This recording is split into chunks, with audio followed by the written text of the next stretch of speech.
So I wanted to talk about the Oscars slap a little bit. And as I said, I won't be bringing anything particularly unique to the debate. Everyone's talking about it, so I kind of want to talk about it. Um, Basically, I woke up, was it yesterday? And basically, I woke up and I went on Twitter and I saw a load of memes of the slap, and I thought it was a bit. Like, I thought it was an organized bit from the Oscars, and then I watched the slap, and I was quite shocked to find out it actually wasn't a bit. And I've been really entranced by all the discourse over the last day or two about it, because it seems to have really split opinion right down the middle. My take on it is that I am team Chris. Like, I do think that Will Smith was out of line with what he did. And there's a number of reasons for that. But I also think that there's a lot of maybe context and nuance that's being ignored in the discussion. And I thought that we could talk about it before we get into it. You cannot see her. She's there. Millie's there. Can you see her? Poking out of her little bed. So she's here before anyone asks. Why is my chat not showing on my screen? There we go. Now it should show. Kirk's my take. Shit joke. Will should have slapped him. He could have gone up on stage and done literally anything else but slap him. So my first and foremost, like, my first thought on it is, why, like, if you had somebody go up on stage every time they got offended by a joke, you first of all, you wouldn't have comedy and you wouldn't have comedians and you wouldn't be able to host anything. Like, everything would be an absolute mess. So no going up on stage, in my opinion, whatsoever. I think you definitely could have had words after the fact, but this is sort of part of the nuance and the context that's missing, is that apparently they were friends, those three, Will, Jada and Chris, previously, but Will and Jada got annoyed about something that was said in the 2016 Oscars when Chris Rock hosted, and they've like had this beef ever since. So obviously they're sort of not able to take a bit of slagging and resolve it offline. Sorry, my microphone's a bit loose, but I'll try not to touch it because it's going to cause a noise issue if I do. Yeah, so like, and I'll tell you a story to illustrate the reason why I think that you shouldn't be allowed to get physical with comedians ever, no matter what the context. One time, and I'll be careful telling this story, I previously had the story up on YouTube, but I took it down, and I can share it later for my patrons privately, so you can see the actual vlog of the incident. It doesn't show it as it's happening, but I talk to everybody that was there afterwards in the video. About 4 years ago, I think. Is it 4 years ago? No, it's not that long. About 3 years ago, I was doing a stand-up gig, and a friend of a friend, we'll say, came to watch my stand-up, and this person was unfortunately there to see me. More of an acquaintance, really, but anyway, they were there to see me. So that was kind of part of that's why it was so embarrassing. But they were filming the whole stand-up show. They were live streaming on Instagram, and they didn't have like a particularly big Instagram. You know, they just had like the regular like 100 followers or whatever. And I think it might have been even less, because I think they just started their Instagram, but they're live streaming it anyway to their friends and family. And they'd been asked several times to stop doing this, because for a gig where a ticket is $5, they don't want it broadcast for free. Like, people have to come and see it, and also the comedians want to reuse the content. And so if you film it and put it online, that limits what the comedian can do. If the comedian chooses to put their own stuff online, that's different kettle of fish. But they've been asked a couple of times to stop recording by comedians, but they'd been asked mostly by the MC, but they'd been asked in a kind of like funny way. So they were trying to make a joke of it, and that person didn't really read those cues in terms of it being a serious request. They just sort of like, ha ha ha ha, continue filming. And so it basically got to the point where the headliner comes on, and the headliner has said it a couple of times. So basically at this point, almost every comedian has said it, and the headliner has said it jokingly a couple of times already. And then the headliner gets to the point where the headliner is like, I'm just going to confiscate your phone. And now I was talking to the headliner afterwards, and the headliner said to me, like, this is a bit that they do fairly regularly enough, and it has never gone this wrong for them. They said, I don't understand what happened. If there's somebody in the front row constantly filming the show, constantly using their phone, my bit is I confiscate the phone like their teacher, and then I mess around with it. I pretend I'm going to text their mother, like I sit on it, stuff like that. And it's all funny, and everybody laughs, and everybody gets the joke, and then they get their phone back, obviously. I'm not going to keep their phone, like. They get their phone back, but they then sort of get the hint to stop filming the show. And he said it's a bit he's done a load of times, and it's been fine. So he goes to take the guy's phone, the person's phone, and the person like reacts and sort of pulls the phone. And so this particular comedian came off the stage and fell onto the person. And everyone was just like, oh my God, what is happening? And again, I talked to the headline afterwards, and they said that they didn't know what to do. That they were like, okay, well, I'll take the phone and I'll get back up, because I'm already like this far into it. And then we'll get back on to the thing. But the person who owned the phone was like fighting them for it. And so it sort of ended up becoming like this scuffle in the front row between the comedian and somebody watching the show. It was wild. Like, as I say this, I'm like, I can't believe this was a real story. But anyway, the scuffle ends, and the headliner gets back up on stage, and the microphone is broken. He has to screw the microphone back together. And he has the phone, and the person in the front row has the comedian's hat. And the comedian looks totally shell-shocked. And he kind of tries to go back to the bit, and he's like, I'm going to text your mum. And everyone's really awkward. And then he kind of is like, yeah, I didn't expect that to go like that. And the guy in the front row is like, you have my phone, so I have your hat. And the comedian's like, okay. And then the comedian is like, puts the phone aside, and he's like, okay, let's try and get back on track. And he's trying to get back into his set. And then a couple of minutes later, or not even, it's so uncomfortable in the area or in the comedy club. There's like this tension in the air, and the comedian is trying to get back onto his set, and suddenly we're like, what's that smell? The guy in the front row holds up the comedian's hat, and he is burning a hole through it with a lighter. And he goes, you took my property, so I'm going to set yours on fire.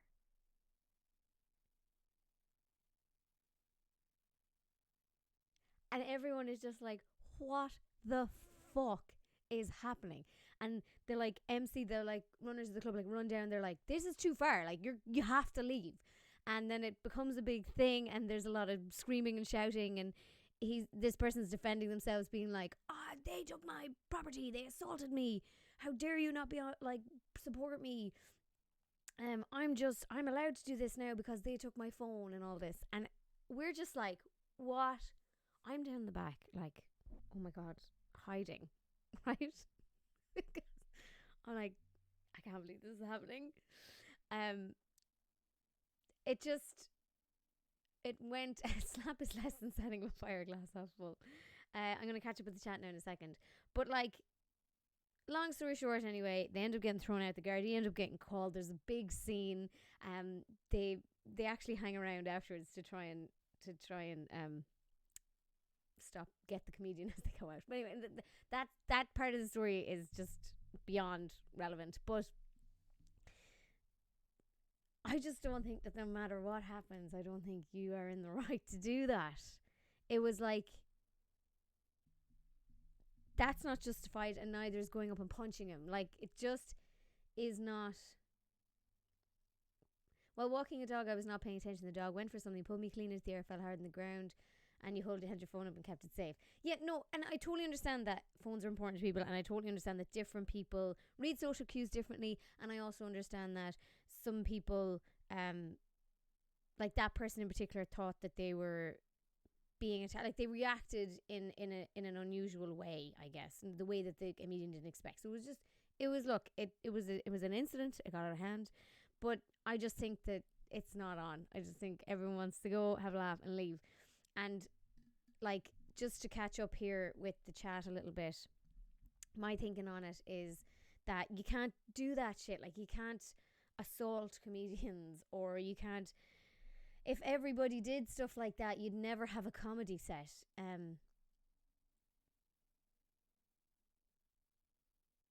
was like, who died? Sorry, you're talking about Jules. Yeah, well, if he'd gone up and slapped him with a glove, like, and said, I challenge you to a duel, that would have been pretty funny. Yeah, I just don't think that you can do that. And I think that, but I do think there's not a lot of nuance that I want to talk about. But just so you know, I think that it was wrong.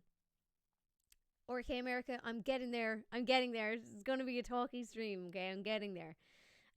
But I want you to know up front that my thought is that Will Smith was in the wrong. Will Smith should not have done that.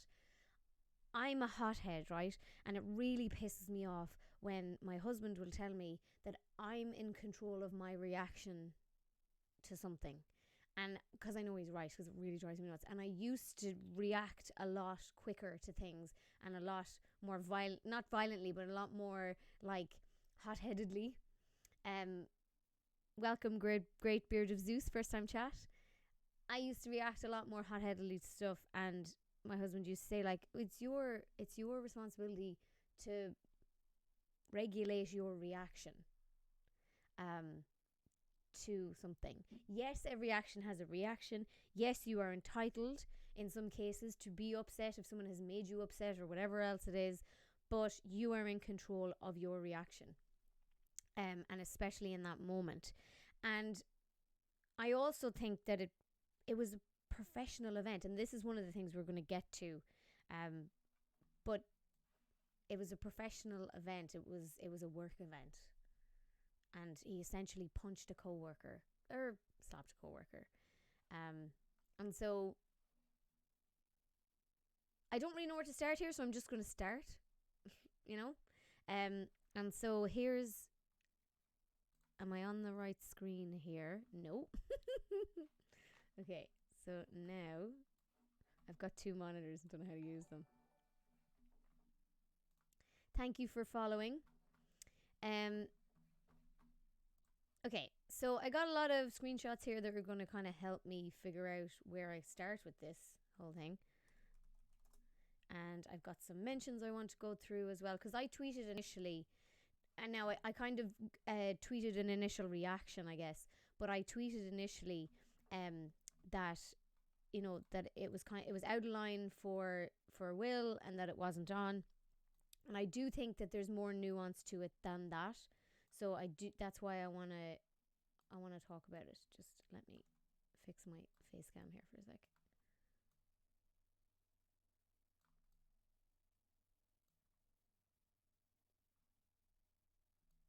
Excuse me.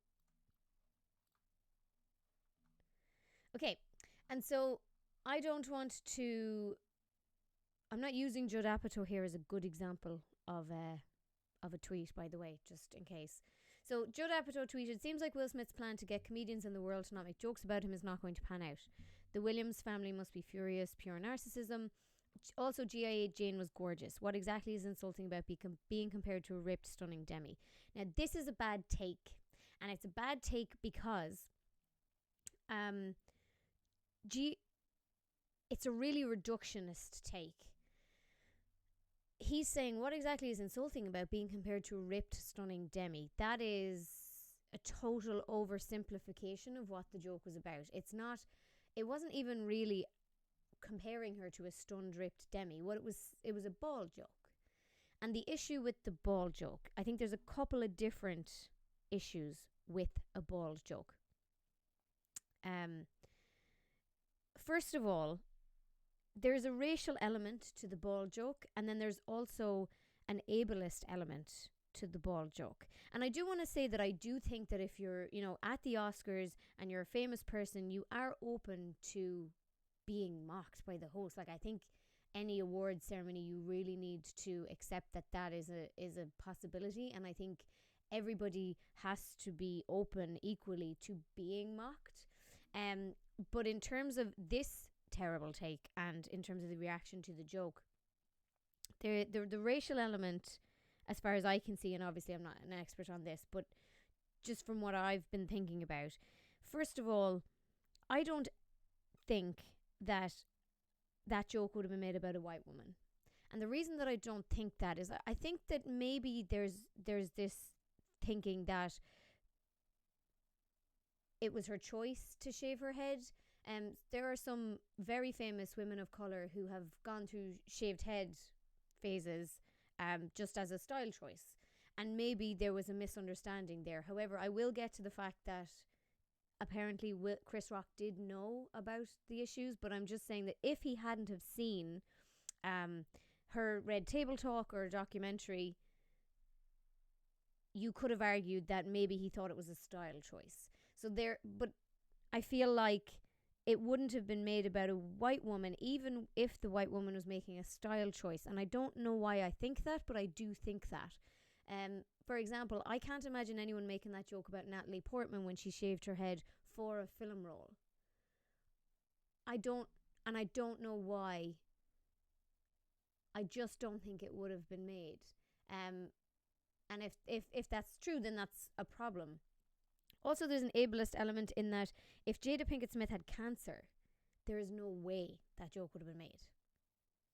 And so what they're saying then is that alopecia isn't as serious as cancer.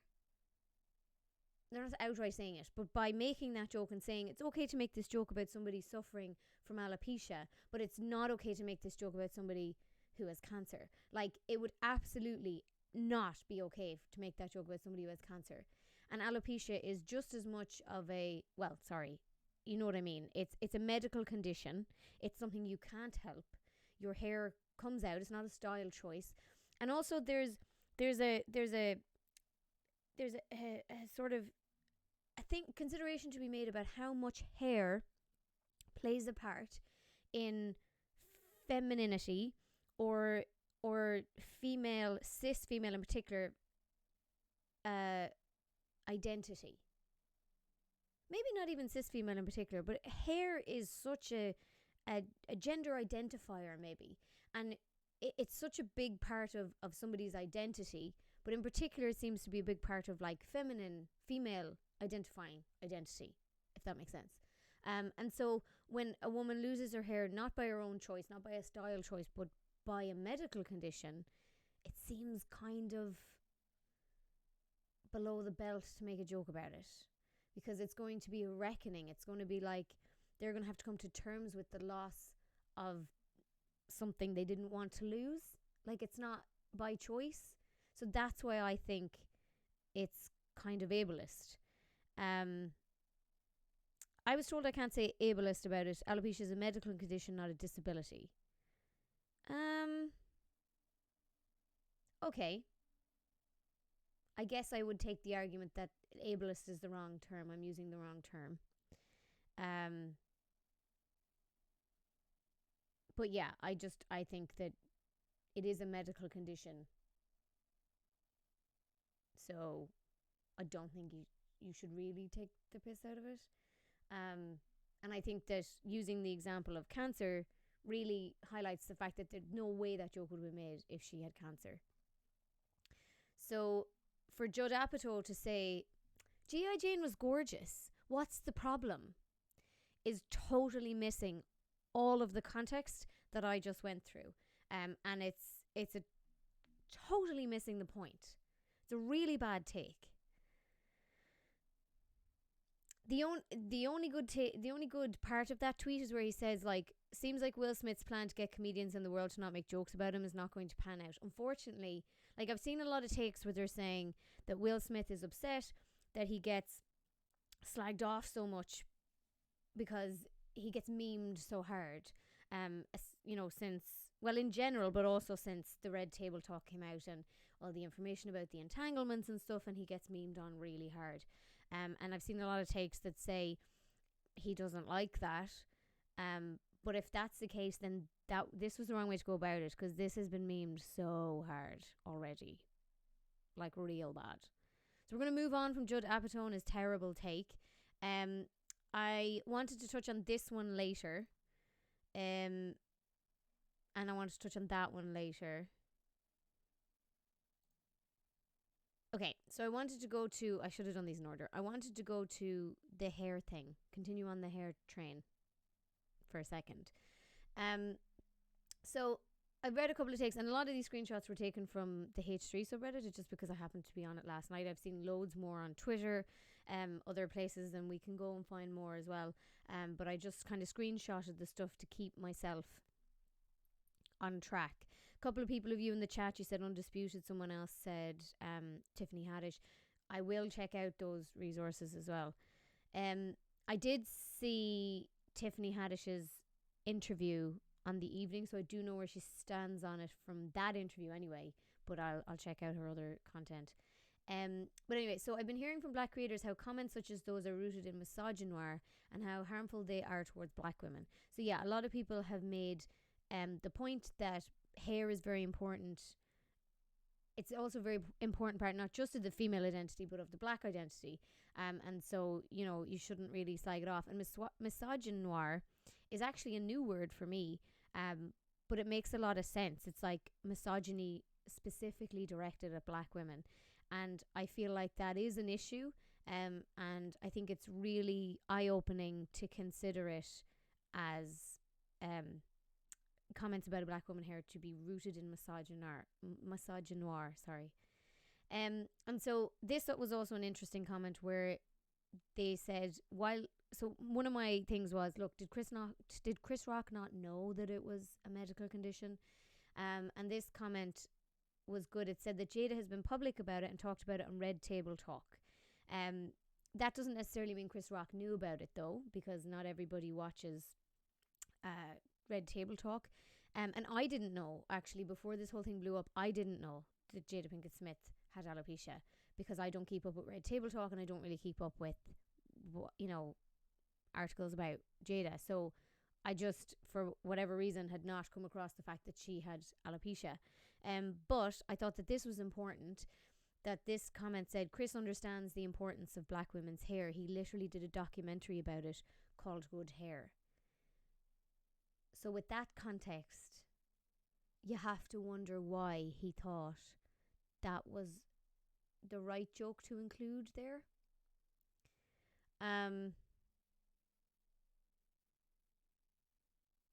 Yeah, you have to wonder. And you have to wonder as well, one of the things that I was thinking about was the fact that the Oscars has come under criticism for so long for being so white. Like, it's male, pale and stale, chosen, for the majority of its lifetime. Nominees are chosen by white people. Their winners are chosen. It's very, it's not diverse enough. And I have to wonder, did that reflect in the writer's room? Because if the joke was solely written by Chris Rock, maybe that is one thing. However, if Chris Rock had a writer's room and there were like white women involved in writing that joke that don't understand the context maybe of black hair and how important it is, or even maybe white men who don't understand how important hair is to femininity and for female identifying women, maybe that's an issue.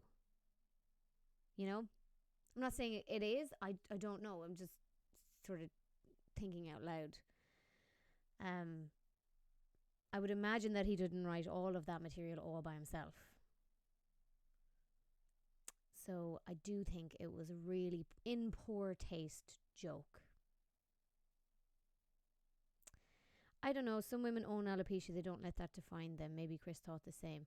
I think that you can decide that you're not going to let something define you and still not want to get slagged about it in public, especially if it's something that you are sensitive about. Like, for example, if she had cancer and she was like, I'm not a cancer survivor, cancer does not have me, you know, if she's taking that stance, I'm not going to let my cancer define me, you still wouldn't slag her about it.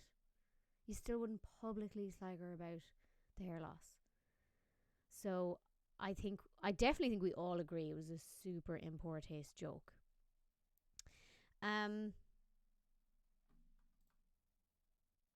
Yeah, so I wanted to touch on this. Knowing when your voice is not needed in a conversation is an important form of discernment. This made me nearly not stream today, but I did it anyway. But I do want to give that disclaimer that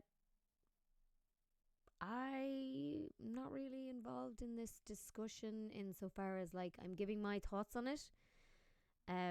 But I'm not.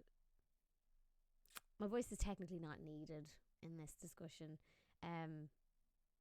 Not in terms of like a lot of the things that I can't speak to. But I just wanted to chat about it. But I do know that my opinion is essentially irrelevant. And I think that the people probably involved should sort it out. I don't agree with this. It happened at the Oscars, huge event. So that is why I wanted to talk about it, because everybody is talking about it. And it is such a big, I don't know, cultural moment. And yeah, it is a pale, male and stale event. And I think that you can decide that you're not going to get involved, but then are you complicit in your silence? It's really hard to figure out. So on one hand, I'm like, okay, maybe this isn't my place to speak on this. But then on the other side, I'm like, well, if I don't speak on it, then am I not sort of, I'm just going, oh, I'm not getting involved. Like, it just, that doesn't feel right. That sort of feels like performative activism in terms of like only speaking up certain times.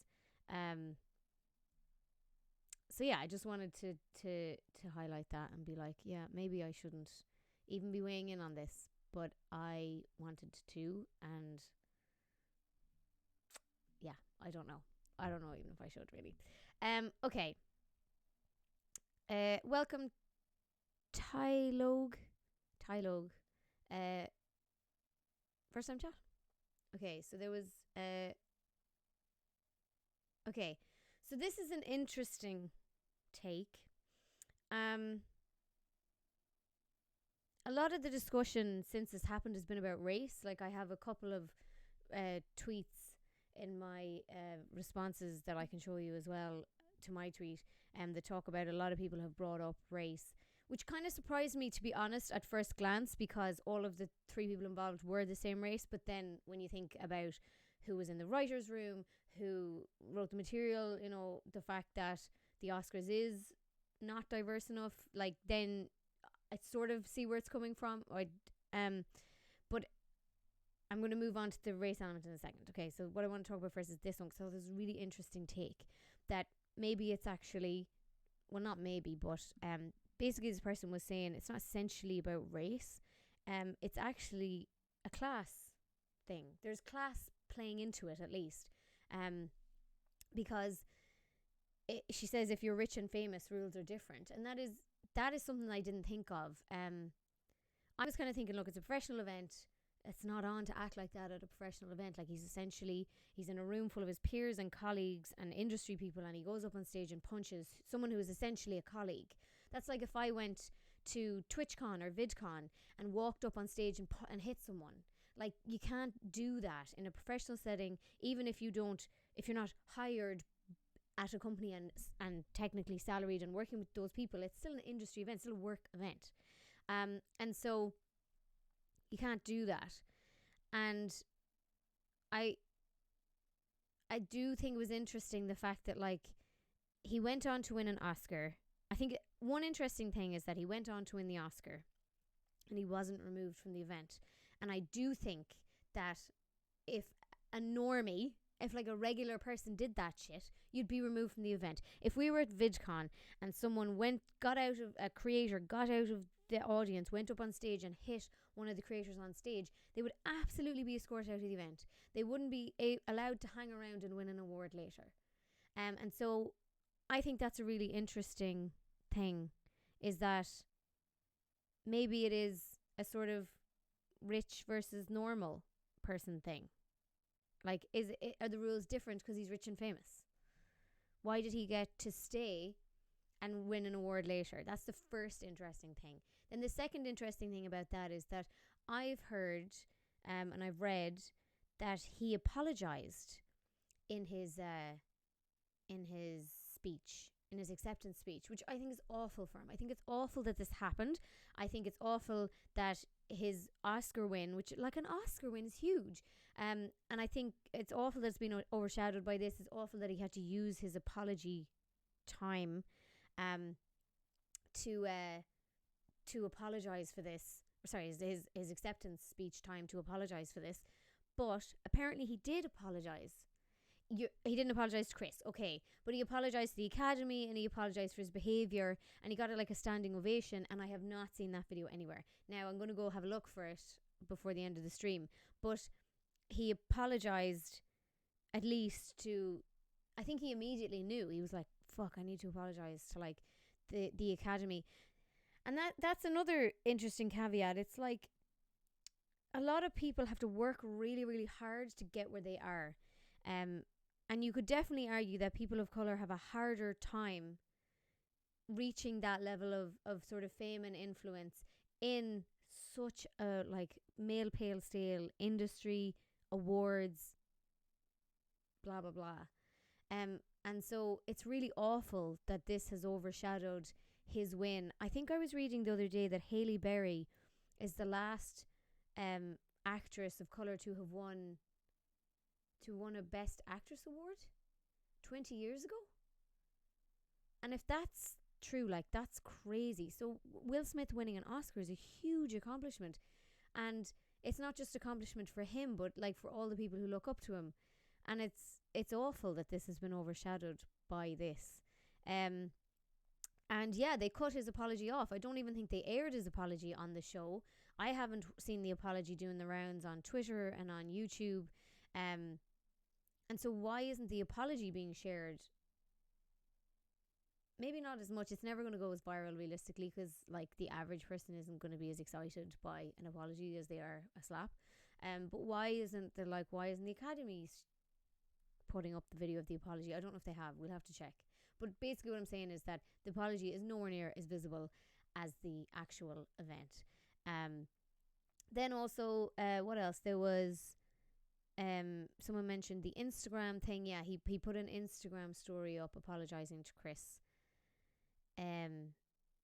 Mark, now imagine that Chris went to Ukraine and started making jokes about the war. So Mark, that, I think you're way overstating things. I feel like that's a bad take.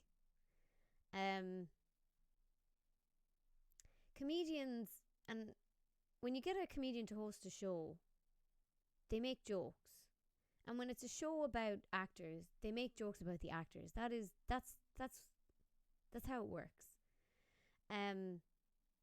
If you go to one of these events, you expect to be made fun of. And like, that's all events. Like, if we go to, I held a fundraiser for my tag rugby team, which was a comedy night, and everybody who went there got slagged off. All the teams got slagged off, all the different players, like, and everybody expected it and knew it and were there with a sense of humour about themselves. But at the same time, I knew where the line was, and I joked about things that people had control over. I didn't joke about things like race or medical conditions. I joked about things they liked to do, or, you know, things that they chose to do. So I do think Chris crossed the line, but I definitely think comparing it to Chris going to Ukraine and making jokes about the war is an way overstepping the mark. But as I said, joke not okay, in my opinion. I think it was too far. I think that, for example, Angelina Jolie had a double mastectomy due to a breast cancer gene they found, didn't she? So nobody slagged her that year about her mastectomy. Like, because you don't do that. And that's an example of another thing that happens to women as a result of a medical condition that is a big part of their femininity. Like, women who have mastectomies have this kind of period that they have to go through, like, where they have to figure out how to live, and it does affect them. There's another woman that I interviewed, or that I had on the Storytime podcast. So I have a podcast where people share their stories, and her story was that she only ever grew one breast, and so her whole life has been trying to figure out how to live with this, because breasts are so interwoven in the media and everything else with femininity. And so her whole life has been trying to figure out, like, she went through a period where she thought she was going to get a boob job, and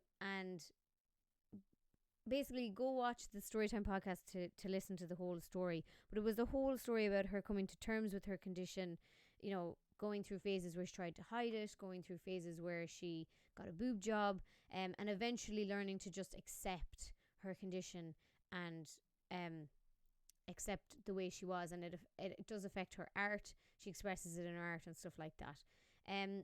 The Bachelor, if a cancer patient makes cancer jokes, is it okay? So I'm a big proponent of, if you're on the gallows, you're allowed to make gallows humor. And I've talked about this in videos on YouTube before, when I made jokes about my miscarriage, or I made jokes about the fact that my mother's dead. I do stand up and make jokes about my mother being dead. Last night I did stand up, made jokes about my miscarriage. I'm allowed to do that, so things happen to me. Like, that's my life experience. If somebody else made a joke about my miscarriage, I would not take that well. That being said, I like to think I wouldn't get up on stage and slap them, but I suppose I can't promise you that. Personally, I don't think I would get up on stage and slap them. What I would actually do is sit in my seat and fume, until such time as I met them backstage, and then would probably shout at them, and then be really embarrassed about it when I calm down. So are medical conditions over the line if you have that medical condition? Well, I don't think Chris Rock has alopecia, so I don't know if that's a relevant tangent. I also don't know if you can make jokes about someone else's medical condition just because you have the same one.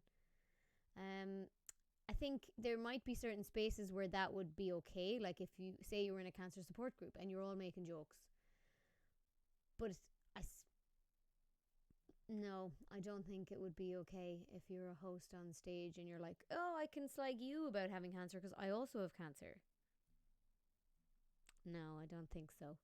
Unless it has to be self-deprecating. Like, it would have to be a, we have cancer sort of joke. But I don't think anybody would do it. I think it's you can joke about your own experiences, but I just think it's thoughtless. This is the thing. It's like, it's all meant to be good natured. It's meant to be good fun. It's meant to be in good humor, and you just have to keep thinking about people's feelings. Like, even in a roast battle, I remember I actually put out a tweet on Twitter and I asked people to roast me for a video, and loads of people did. They were like, with funny stuff. And then I remember somebody was like, I tell my wife that you're my favourite on the Try channel, and she says, which one is it? And I said, the shovel-faced one with the stringy hair.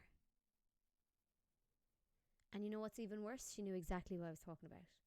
And I was like, that is possibly one of the things that's hurt my feelings the most that has ever been said to me on Twitter. And that's a high bar as well. Like, you just called me ugly and said my hair was stringy. And also, I'm like, my hair is such a big part of my identity. I'm all about the hair. Like the rest of me, fine.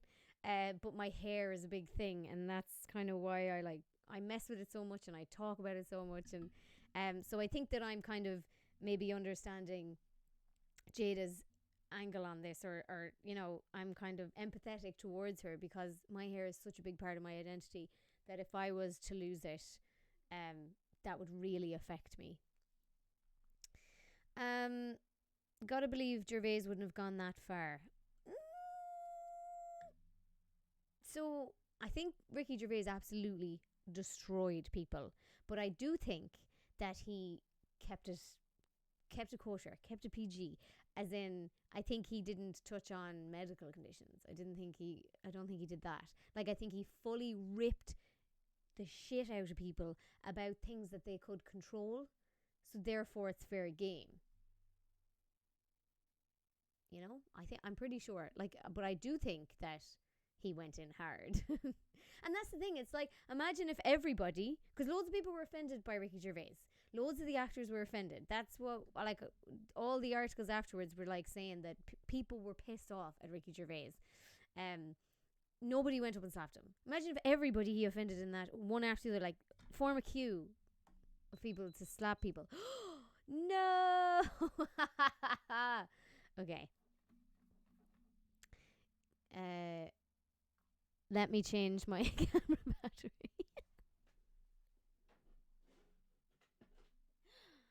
Oh, lordy, lordy. The Twitch life, huh?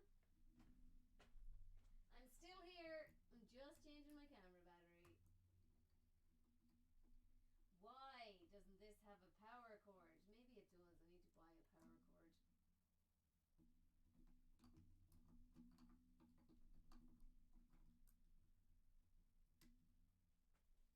Alrighty then. We're back.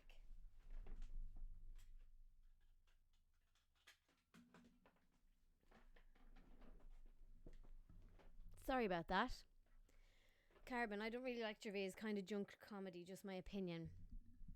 Um. Hmm. I went to see Ricky Gervais once and I thought his show was very, very funny. I also loved Afterlife, the TV show. I know that's a totally different type of comedy. I also loved The American Office, which he helped write, but I didn't love the original Office. I think it was when I tried to watch it first, I wasn't really into the awkward humor at the time, and it was a bit too awkward for me. But I'm pretty sure Ricky Gervais is of the school of you're allowed to offend everyone. And I'm pretty sure because I saw a sketch, like a piss take by James Lancaster. Is it Lancaster? James Lancaster? About comedians that make trans jokes. And I'm pretty sure that was directed at Ricky Gervais. And so that's where I would draw the line as well. I think that, like, if you've got a marginalised group and you're slagging them about their marginalisation, like, I just don't think that's funny. Like, I really don't think Dave Chappelle's trans jokes are funny. But that's the thing. No transgender people in the audience at Dave Chappelle's shows got up and slapped him in the face. You know? So I'm kind of surprised people are defending Will. And yeah, just to touch on Tiffany Haddish, I watched an interview with her after the event, and she was like, I'm so glad that he stuck up for me. And this is one thing I wanted to talk about, but I don't think I have any tweets for it. How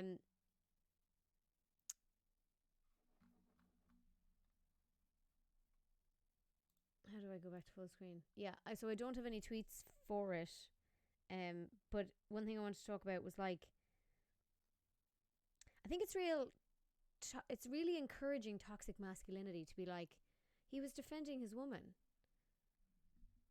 Like, I don't think that you need to punch people or hit people every time they offend your significant other. Like, if the tables were turned, I don't think people would be supporting Jada. If Jada had got up and slapped him, you know what I mean? Because then it'd be like, oh, emotional woman. can't take a joke. Whereas for him, it's like he was protecting her. It's like, first of all, she doesn't need to be protected from a joke. Like, she was obviously pissed off by it, but she's a strong, independent woman, and she can definitely, what's the word? Express herself. And she also has her own TV show. She can definitely, like, tell Chris Rock she's pissed off about it. First of all, she communicated with her face that she was pissed off about it. Then she can talk to Chris Rock about it. Then she also has a TV show where she can go on and talk about how annoyed she was and really eloquently express how she felt about it.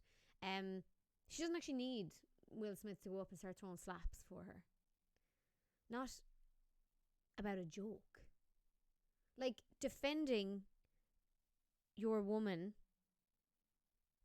sort of doesn't always necessarily have to be a toxic masculinity approach. Like, obviously, if someone was trying to hit her, he'd obviously get involved, protect her. But it was a joke. Like, you don't need to be physically protected from a joke. And then there's been a couple of takes, and I don't have any screenshots, but I know that Ethan from H3 was one of the people with this take, where it's like love does not equal violence. Like, to me it's kind of problematic that people are equating love with violence and saying he loves her, so obviously he went and hit somebody in her honor. And I'm kind of thinking, well, there's better ways to react, and I don't think it's a good association to associate love and violence. I think that's a slippery slope and can lead to, like, abusive relationships and stuff like that. And I'm not saying that they have an abusive relationship, but how quick he jumped to physical violence was a bit scary.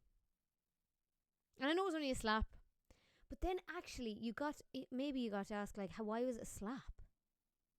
Like, he had the presence of mind to not closed fist punch him in the nose.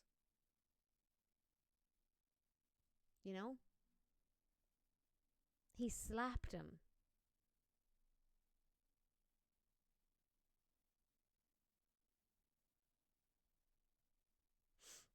It would have been 10 times worse if Jada did it. Audience would have gone off about her reaction and her hair, because people are so desperate for likes. Yeah, maybe.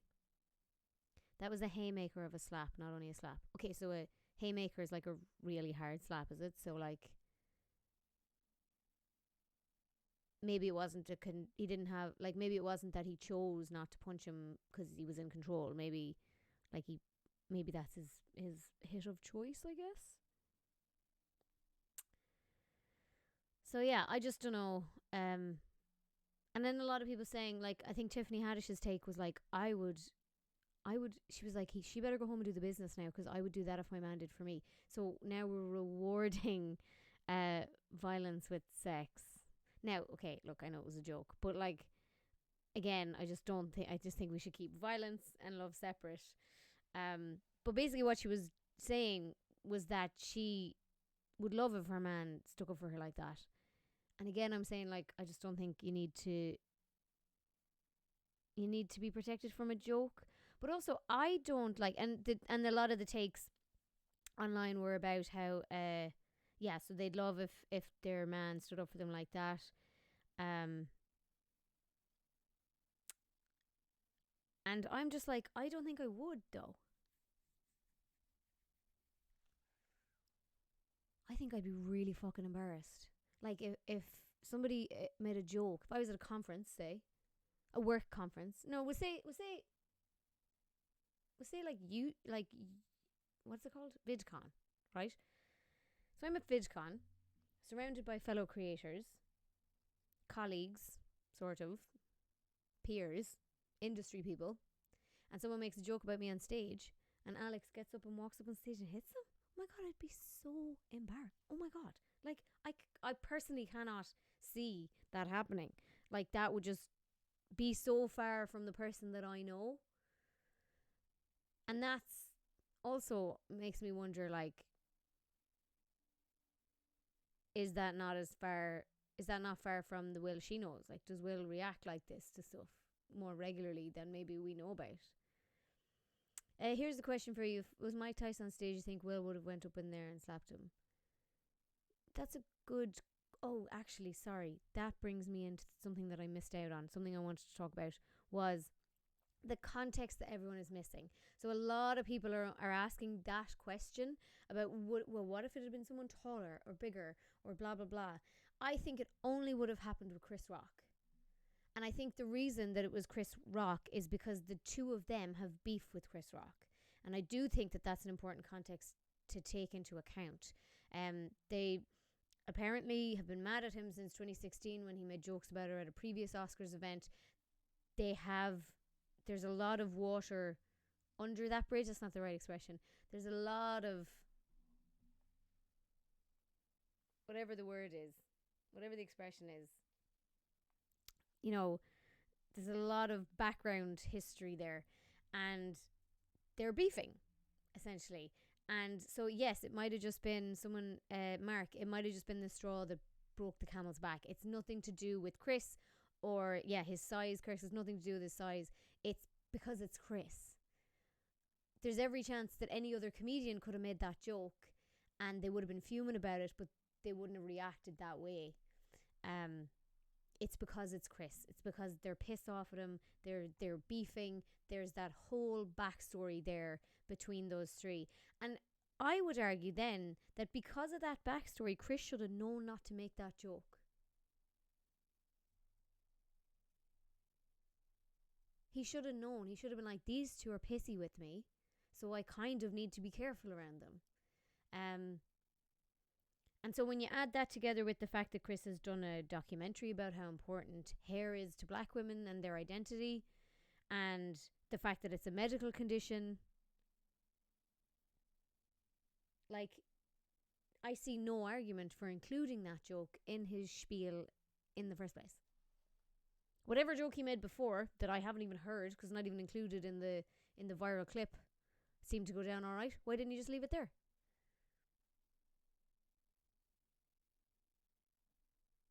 He also had no idea Will was going to slap him, just as an aside, because he was like, oh, what's happening?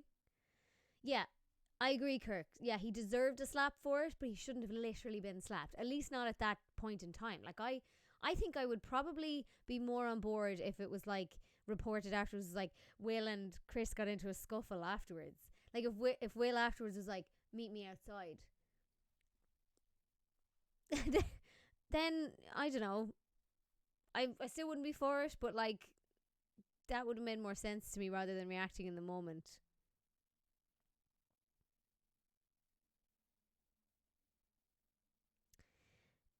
It's the sub-profession. Denzel and Bradley Cooper go up to Will afterwards. Who goes to Chris Rock? Rob Schneider and Kevin James. That in itself is comical, different levels. Yeah, so the comedians go to console Chris Rock and the actors go to Will Smith. Yeah, well, yeah. I mean, that makes sense, doesn't it? Like, the comedians are obviously going to be on Chris's side. No comedian is going to go, oh yeah, comedians should absolutely get slapped on stage. No comedian is going to be not on Chris's side.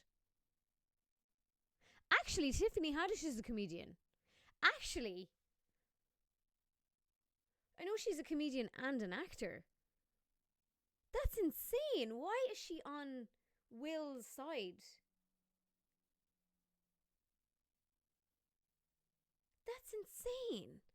Being on Will's side in this argument, or like, sorry, not on his side, right? Saying that his actions were justified, that it was fine for him to walk on stage and slap someone, is saying that you think any comedian at any time can be slapped by an audience member who doesn't like their stuff. That's what it means. The bigger context of this is that's what it means. If you're taking that angle, that's what you think. You think that comedians can be slapped on stage. And I'm shocked that a comedian is taking that stance now. I totally get Tiffany Haddish, good friends with the two Smiths, etc., etc. I just can't believe that she's on that side now that I think about it. I totally forgot that she was also a comedian, and she started as a comedian. Yes, she knows them personally. Then it trumps them it trumps them being a comedian. Does it though?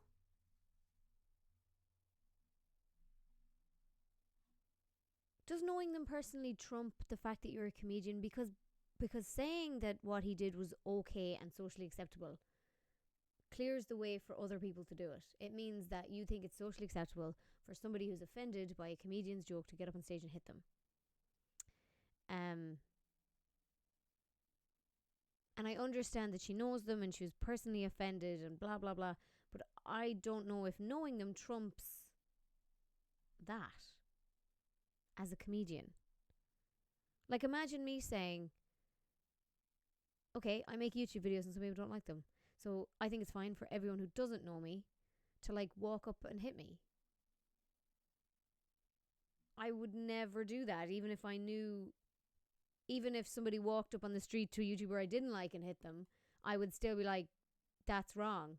Or how I'm trying to find a comparable. That's not a comparable. I'm trying to find a comparable example. Yeah, I don't know.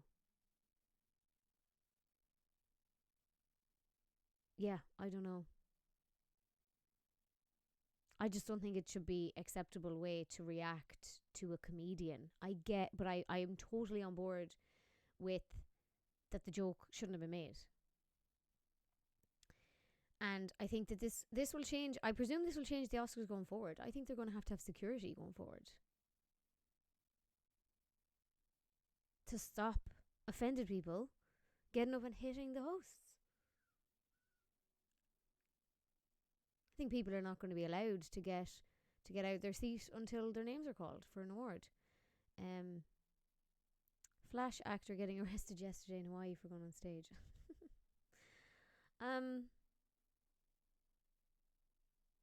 Yeah.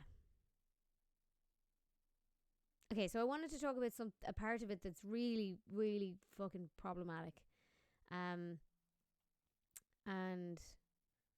again, going back to discernment, this might not be something that I should even weigh in on, but I basically want to just say that's not right. None of these people are going to defend Jane Doe when she slaps Dave Chappelle. Yeah, exactly. Exactly. Can you imagine if a transgender person had walked up on stage and slapped Dave Chappelle at one of his shows? Can you imagine how vilified that person would have been? There's no way anybody would have stuck up for them at any point. And so there's lots of people running rings, jumping through hoops to try and be like, no, but it's like Will was showing love, or like Chris Rock said something about a medical condition. Like, all valid arguments. Well, sorry, the medical condition one are valid arguments as to why the joke was in poor taste, bad taste, shouldn't have been made. And he needs to relook at how he's making jokes, but people are jumping through hoops to justify it. Sorry, I'm reading a message here. There was that time that Marlon Brando had the Native American lady reject an award on his behalf, and John Wayne was restrained by security from attacking her. Really? Jesus. What the fuck?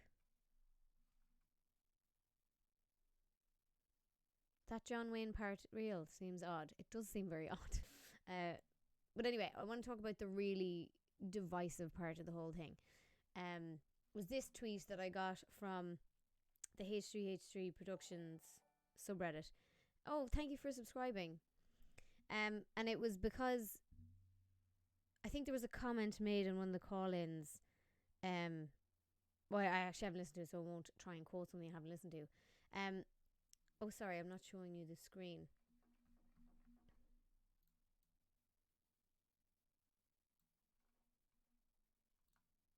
So this isn't a great tweet. But basically, the point being made is that there's a lot of people going to use this incident as an excuse to be racist. And we've already seen that. I feel like we've already seen a lot of conservatives use this as an excuse to be racist. And there's been a lot of comments made about behaviour, and it has been linked to race. And then there's that half of it. and there's people like sort of leaning into stereotypes, using this to justify stereotypes. That's a problem as well. And so that's a big issue in this. And I wish that it wasn't. I wish that we could. I thought initially that race wasn't going to be a part of this because the 3 people involved were the same race. So I didn't think that there was going to be any sort of racial conversation about this. But even I got asked in my responses to my tweet, well, what if Chris Rock was white? Or people going, well, they reacted like that, people drawing stereotypes about the way that people react. Like, again, I don't want to go over the things that people are saying. I don't want to repeat them. But what I'm saying is that it's not right to be this is not an excuse to be racist. We just want to discuss what happened in terms of the human emotion we're dealing with. Yes, there is definitely a racial component that needs to be considered in terms of maybe the historical and the societal context of the way that people of color have been treated by the movie industry to date. I noticed, or I watched a video from by an actor. I think she's an actor. I can't remember her name, but she did a TikTok while Will Smith was doing his apology bit and his speech, and she was saying that the room is so quiet, and she was saying that somebody at her table, after Will Smith slapped Chris Rock, someone at her table said, "May that be the last time a black woman is publicly mocked." And she was like, "Damn," she said, "Damn right, I hope it is." And so I think that's a racial element that does need to be considered in terms of, yes, I do think everyone at an awards show needs to be open to being made fun of. But maybe we also have to consider the fact that women of colour get it harder and have traditionally got it harder. Thanks, RK America. And so maybe the expectation shouldn't be the same. Maybe they shouldn't be expected to take that much abuse going forward. You know what I mean? But then again, on the other side, if the jokes were only about white people and there wasn't a single person of colour mentioned in the whole kind of bit, that'd be a problem as well. So there are racial elements to this, but totally against people using this as an excuse to be racist. And we've kind of seen a bit of that already in the coverage.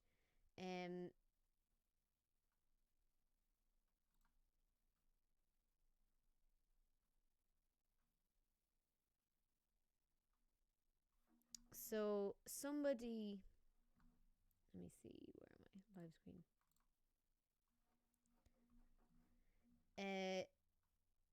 So someone responded to me and said, I can't remember what they said, but it's been deleted. So I had said, I logged in this morning, and by the way, this is a base take. So I tweeted as soon as I saw it, and it's a bit of a base take without any other considerations made. It was just my reaction initially to the video. So I hadn't thought about any of the stuff we spent the last hour discussing at this point. I logged in this morning and expected that slap at Oscars to be a bit. It doesn't look like a bit to me. Imagine how untouchable you need to think you are to walk on stage and slap a peer in a room full of peers, colleagues and industry people being broadcast to the whole world. I'm not 100% sure that I'm fully on board with that still, but I do think maybe he reacted out of passion. But there is an element of, like, again, the whole thing of a normal person wouldn't get away with that, and you would never do that. And so you have to think that people are going to be on your side to do that. But then again, I mean, I don't know, maybe it's just totally an emotional thing. Then I thought it was a bit ironic that when he apologized in his acceptance speech,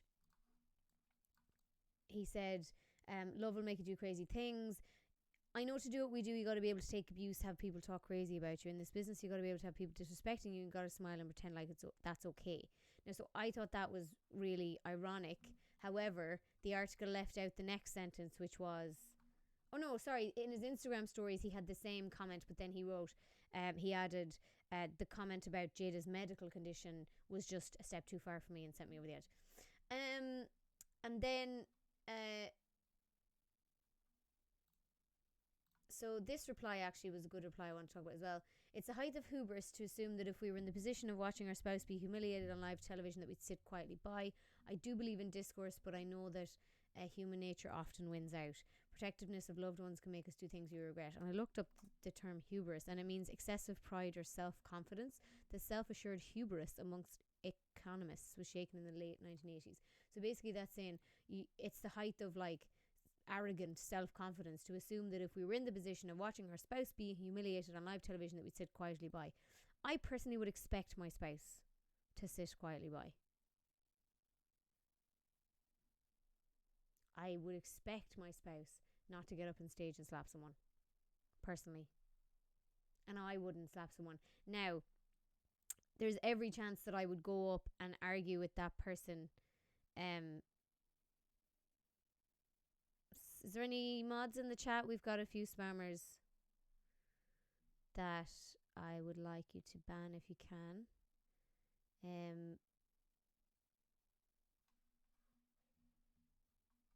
Kirks, are you a mod? Can't remember what the mod badge looks like. Yes, please, Kirks. Thank you. Are you a mod already, or do I need to make you one? I'm not modded. Okay, I'll make. How are you not already modded? Let me mod.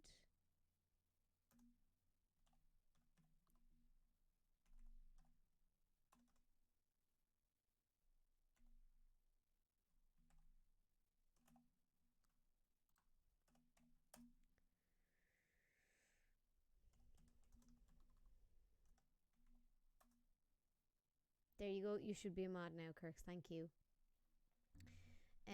But yeah, so then to go back to this tweet and the reply I wanted to talk about was... Oh yeah, so I can't remember what this person originally said to me, but then I said there's no excuse. Imagine if everyone Ricky Gervais offended during his year's hosting went up and slapped him. The event might as well be a bar brawl.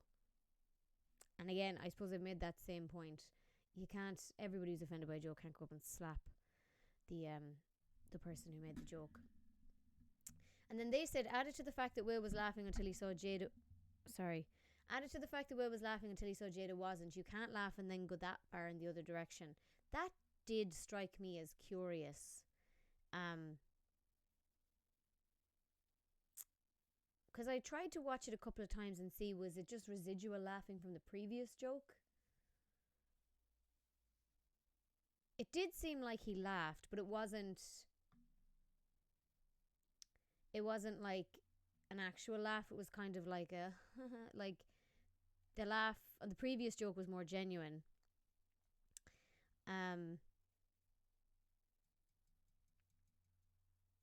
I think there's every chance that he saw Jada's face and he saw how hurt she was, because all we saw in that face that she made was like annoyance or anger. And he would know her a lot better. I'd say he may have looked over and seen that she was actually really hurt. I think if she was just like, oh, like, fuck off, Chris, like, he wouldn't have been that bad. I think he must have seen something in her eyes or something that said she was genuinely hurt by that comment. And they've obviously dealt with this behind the scenes and her coming to terms with her hair loss. Because she's talked about it publicly. But when you talk about things publicly, you talk about them kind of detached to them, you know what I mean? Like, you're not going to go and start crying or have your raw emotions when you're talking about stuff publicly. So they've obviously seen more than we have behind the scenes. So maybe he looked over, saw she was really hurt, and then that's why he got so angry then.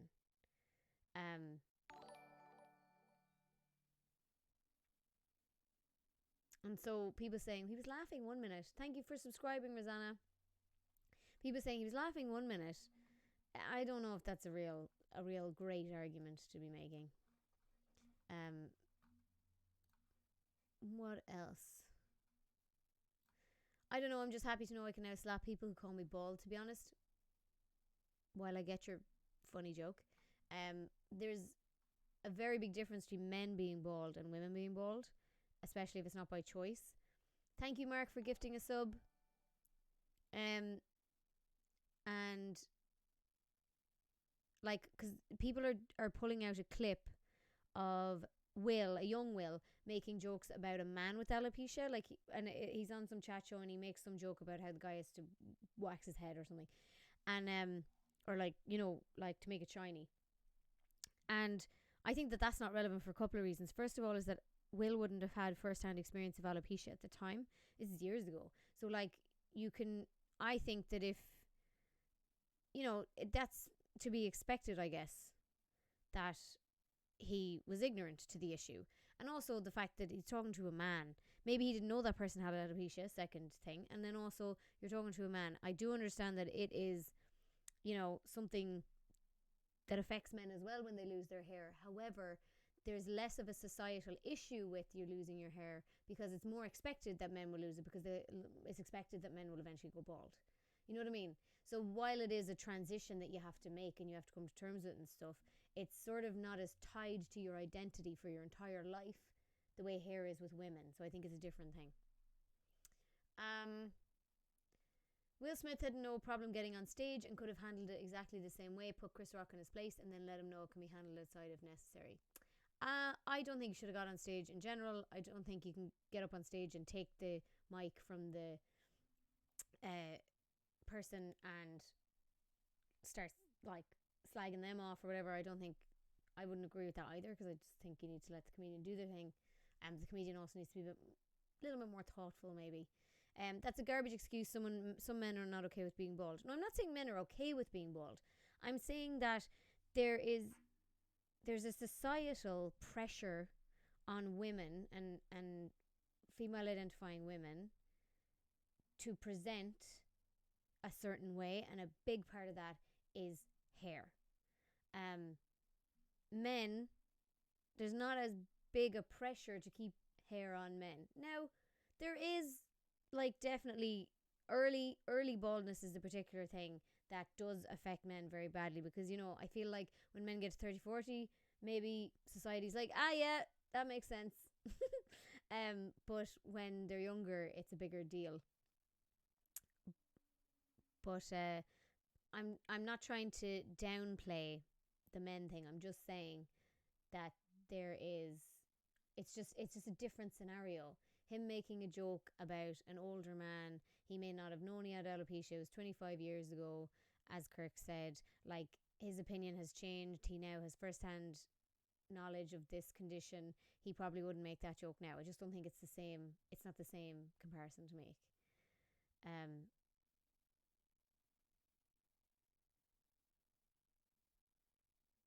Bald jokes are so old at this point. Yeah, I'd agree with that.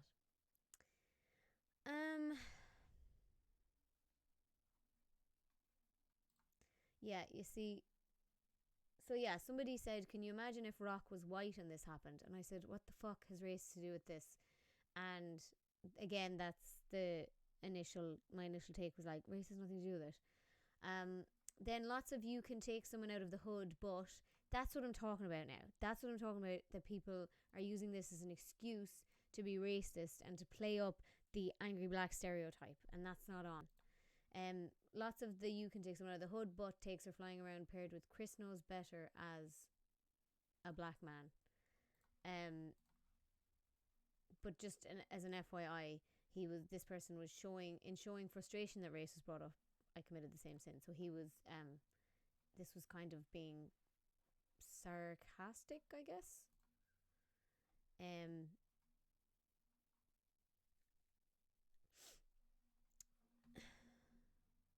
Chris should know black women's hair better as a black man, though. Yeah, well, yeah. And not even that, but he should know because he did a fucking documentary on it. So the question is, was it intentional? That's kind of where we've landed here. As I'm like, was that an intentional hurtful comment? The way he said it afterwards, he tried to downplay it. Then he was like, it was just a G.I. Jane joke.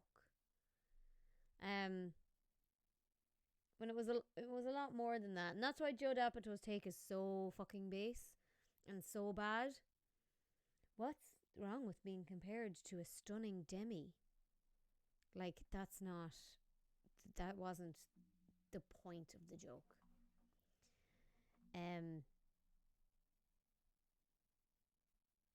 And so, yeah. I was actually going to. I think he played it down because he probably didn't think he got slapped for only making a hair joke.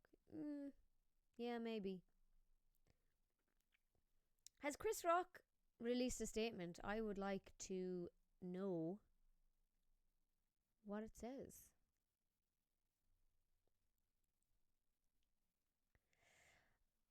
Oh yeah, I think he played it down because he probably didn't think he got slapped for only making a hair joke. He must have thought Will misheard him. I see what you're saying. I think that. Yeah, I think he was just in shock. I do think he handled it quite well. Like, I think if somebody walked up on the stage and slapped me, I'd be like, what the fuck? And like, he kept himself so calm, and he didn't swear, and he didn't react, and he also made a joke about it. He goes, Will Smith just slapped the shit out of me. And that's actually really funny. Because that's an expression. It's like, I'm going to slap the shit out of you. Like, that's funny. And then Will was like, keep my fucking wife's name out your mouth, which kind of made it worse. Because you could see he was furious. But Chris actually tried to play it off like it was a bit. Even though he got hit real hard. I honestly don't think Chris knew she had alopecia, but he definitely should have identified that it was a bad joke. Shouldn't have been said either way. Yeah. And even if he didn't know she had alopecia, he definitely shouldn't have said it. Lots of people pointing out that Chris must have put all his runes into endurance to max out his voice. Oh, I'm sorry. That one got me good. That was so funny. That's an Elden Ring joke. God, look at me pissing myself laughing at an Elden Ring joke. God, I really want to go play Elden Ring now. I watched a girl just before I went live. Sorry, we'll get back on topic now, but I watched a girl just before I went live play Elden Ring, and I noticed she was going through a place I'd already been through, and it was so much easier for her because she had like a spell that she could cast from a little bit away. I need to learn spells, so now I'm like, I need to get back in Elden Ring and learn some spells. Just one more game. Just one more game. I'm not done a problem. Chris be playing a charisma build in a game without charisma? Lol. Do you think this will cause an increase in violence against comics? I'm genuinely unsure. That's my concern. Not that it will cause an increase in violence against comic, but it will normalize it. If people are sticking up for Will Smith, that's what they're sticking up for, in my opinion. They're saying it's fine to get on stage and hit someone that has offended you because they crossed the line. But everybody's line could be different. Somebody could have a line where they just don't like being slagged at all. And then they're like, well, you crossed the line. You know what I mean? Like, a lot of people are saying, well, this is the line we all agree with. But what if someone has a line that is much shorter? Seth MacFarlane in 2013 made an Oscars joke about nude photos being released. Undisputed Sharon said he is showing that he is okay to do that. So, yeah. What's Undisputed? I think you've mentioned that twice now. Is that a podcast? You said they had a very good take on this issue. Jeez, if it's a podcast, out very quick, isn't it? There's going to be a surge in physical heckling for a bit, but comedy club security, the comics themselves, are likely going to respond harshly to stomp that down before it becomes the norm. Yeah, but they shouldn't have to do that. That's my point. Like, this is going to change going forward. They're going to have more security to stop people trying to get on stage. Because not just because they've seen Will Smith do it, but because people defended Will Smith doing it. I don't think this is the first time someone has been attacked on stage like Andrew Dice Clay. Oh no, I don't think it's the first time. I think it's the first time a comedian host has been attacked on stage at the Oscars. And I think it's a hugely mainstream show watched by millions. And I think that's a big problem. Like, I've never heard of this Andrew Dice Clay being attacked on stage. So the mainstreamness and the infamousness, is that a word, of the event is a problem. Such a prestigious event for it to happen at. That it has has the potential to influence like a lot of people. And even if people weren't watching it, it's gone super viral now. So everyone knows about it. And the people defending those actions open that can of worms. The joke was distasteful, which can sometimes be done right, but the joke was shit and Will's reaction was shit. Everything was shit. And so was everyone involved. That's a good take. And welcome, you are new. First time chat. Mark, I think people understand there's a history there and hopefully people have some common sense to know the violence is not okay. I don't know if everybody knows there's a history there. I mean, yeah, hopefully people have common sense, but the thing is that not everybody has common sense. You know? If even 3 people get inspired by that to go and do it, it's not even that they'd be inspired by the action, it's that they're emboldened by the defense of the action. The Oscars themselves probably loved that it happened. They were losing relevance for a long time, and this will get people to watch next year for sure. Yeah, probably. Well, I don't think that he wrote that himself. I don't think that Chris wrote that joke himself. I think that it was okayed by a team who were involved in the Oscars. And then do we have to ask the question, like, are they trying to become relevant at the expense of an actress of colour? Are they like, we'll make this joke and it will go badly? Is there intent there?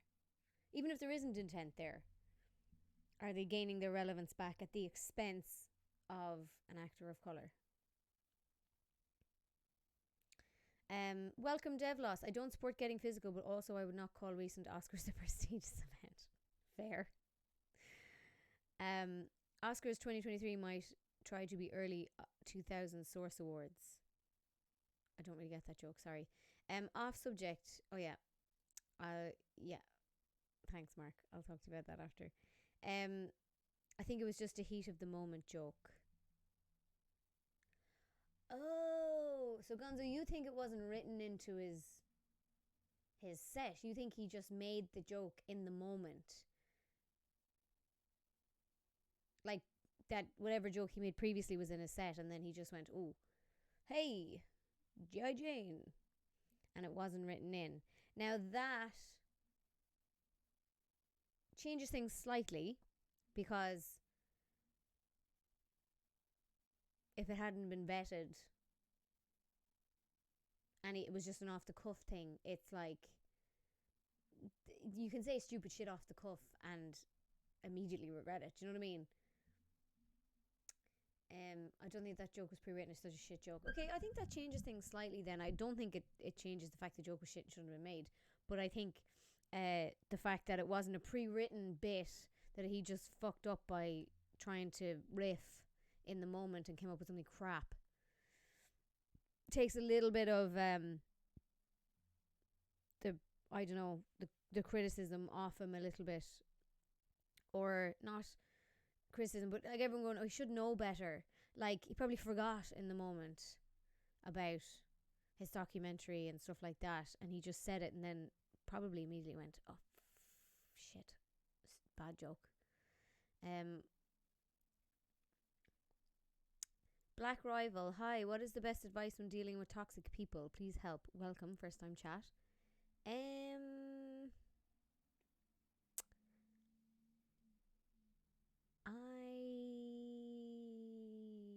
guess I can only speak from my experience, but cut him out. I guess it depends on what your specific situation is. Devlos, good morning, US. Good morning, Clisare from windy Oklahoma, USA. It is afternoon for me. It is, it's 3:20. God. Source Awards were a primarily black media event that was known for rowdiness. Yeah, you see, that's an issue as well then. That joke is even kind of problematic. Referencing 1997, flop of a film. I think it was just a joke got out of hand by Will's internal issues with Seth and his wife. Yeah, no, sorry, I'm not saying it's a big conspiracy. I was just thinking that it's a bit different if he pre-wrote it, got it approved by whoever was also on his writing team. That's a bit different to an off-the-cuff joke that he made that nobody had the opportunity to say, actually, you probably shouldn't make that joke. Will Smith is 100% going to have a biopic made of himself. Yeah. Will Smith does seem to have a pretty... Although, I was going to say he seems to have a pretty big ego, but actually he seems to be fairly like self-effacing normally. Or is that the right word? He seems to be like fairly able to realistically look at himself. Like I think he did a YouTube Originals recently where it was all about how he's in the worst shape of his life and he was getting back into shape and stuff.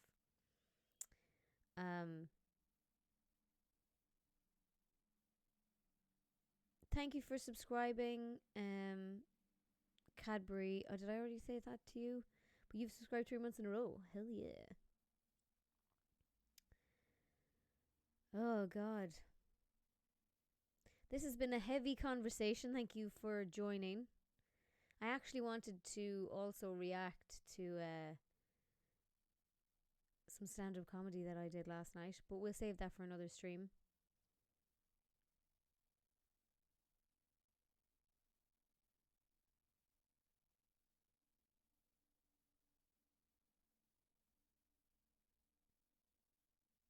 But yeah, it's been a heavy convo. He took the award and danced to his song after he just punched a man. Well, he slapped him. Come on, he didn't punch him. In front of millions of people. He's not normal. He's deluded and should have been removed from the ceremony. Yeah, so I touched on that earlier about like rich people rules, rich and famous people rules versus regular people rules. Nobody would have gotten away with that in any other situation. Like, if I went to VidCon and got up on stage and hit one of the, like, Jake Paul on stage. Maybe I should pick a less controversial creator. But anyway, just if I got up and slapped a YouTuber, like, I would definitely be removed from the event. I wouldn't be allowed to hang around and accept an award later. So it is kind of mad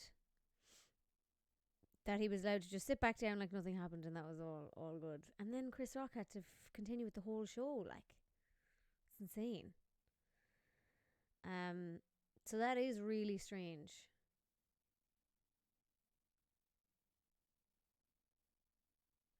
I think one thing that isn't being talked about enough is the Scientology aspect.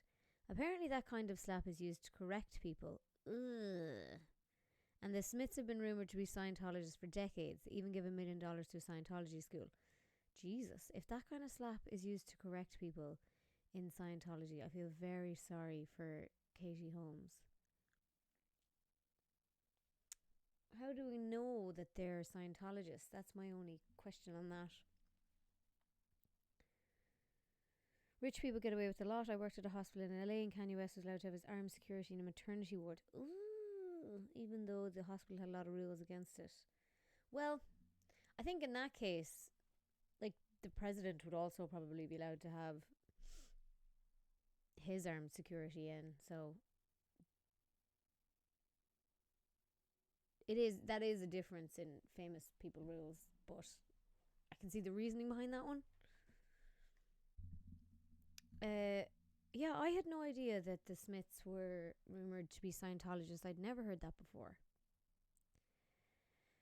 And if that's the case, then maybe there's an argument to be made, you know, to give him some leeway because of being brainwashed, which is what I think Scientology is, brainwashing.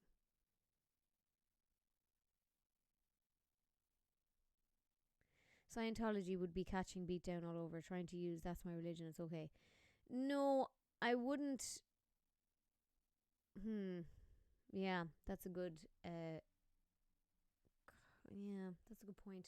Well, I wouldn't be trying to excuse it by saying it's their religion, it's okay. I would actually be kind of saying he's in a cult, and cults actively brainwash their members. Although I think all religion is a cult. But anyway, that's a conversation for another day. But Scientology is specifically, I think, is a literal cult. And I think if you're, maybe we need to have some empathy if he's brainwashed by a cult, that's how he behaves, if that makes sense. And while I still don't think it excuses it, maybe we should have a bit more empathy.